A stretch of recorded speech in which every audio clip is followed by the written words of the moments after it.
Looking around the dimly lit hall, Alice spotted a glass table.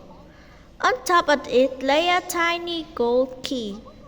I, I wonder if this will unlock a door, Alice said as she picked up the key. She tried the key in every door in both sides of the hall.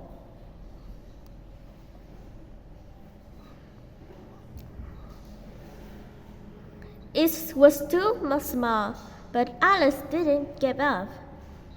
She tried again, and this time she discovered a small cutter.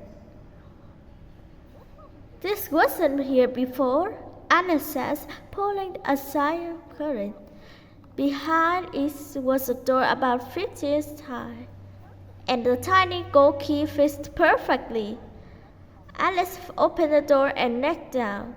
She peered through a small passage to a beautiful garden. Wow! That's the loveliest garden I've ever seen. Look at those flowers and that fountain. Alice wanted to wander through the garden, but she was too big. She wished she could make herself small enough to fit her door. I'm sure I could, if only I knew how to begin, she said. So many strange things have already happened that thing. There's no point in waiting by the little door, Alice says. She headed back by the little table. Maybe there will be another key or instruction for shrinking myself, Alice said. Instead, she found a bottle which had definitely not been there before.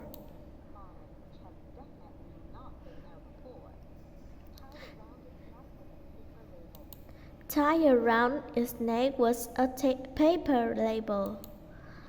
Drink me, it said in the large, beautiful letters. I'm not going to drink some strange liquid, Alice says.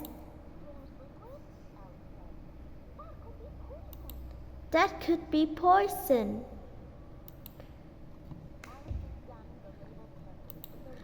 Alice examined the label carefully, but there was no mention of poison. So she decided to take a sip.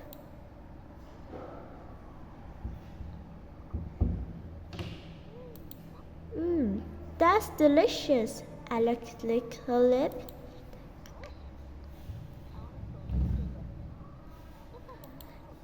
It's like a mixture of cherry tart, pineapple, roast turkey, and butter toast.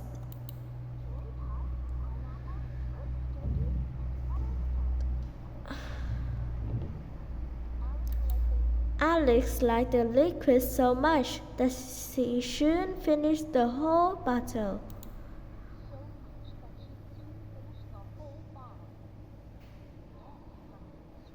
And then something strange began to happen. What an odd feeling! Alice looked around her. I seem to be shrinking.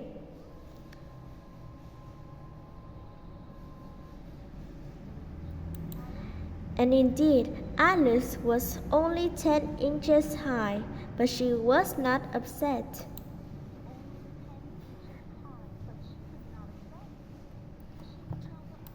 She was now the perfect size to fit through the little door.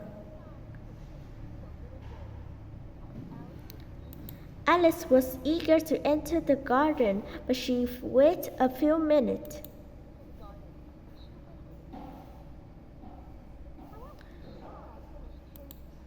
I want to be sure I've finished shrinking, she said.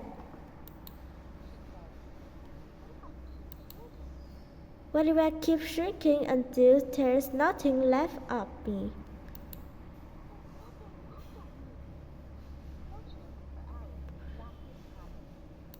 Fortunately for Alice, this did not happen. So she walked over to the little door which had mysteriously closed again.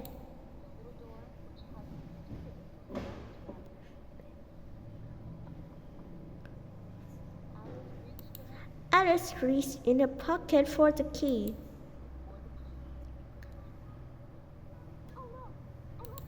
Oh no, I left the key on the table. Alice raced back to the table.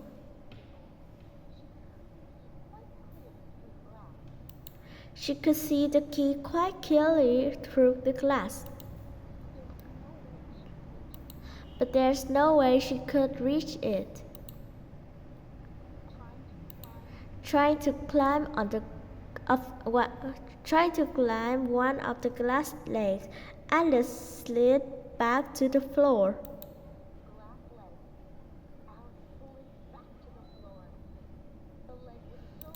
The leg was so slippery.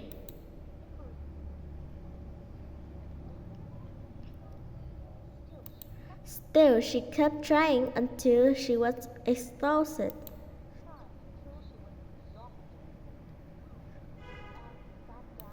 Alice sat down and cried, but that only lasted for a minute.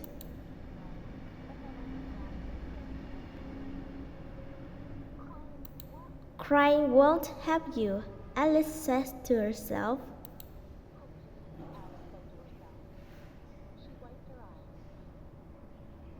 She wiped her eyes. Now there was a glass bar under the table. Inside was a cake with the words "Eat me" spelled down in resin. If this cake will make me go larger, I can reach the tree. If I go smaller, I can creep under the door.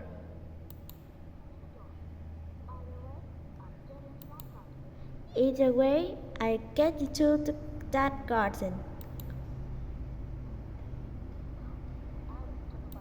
Alice took a bite and nothing happened. She was very disappointed because she now expects strange things to occur.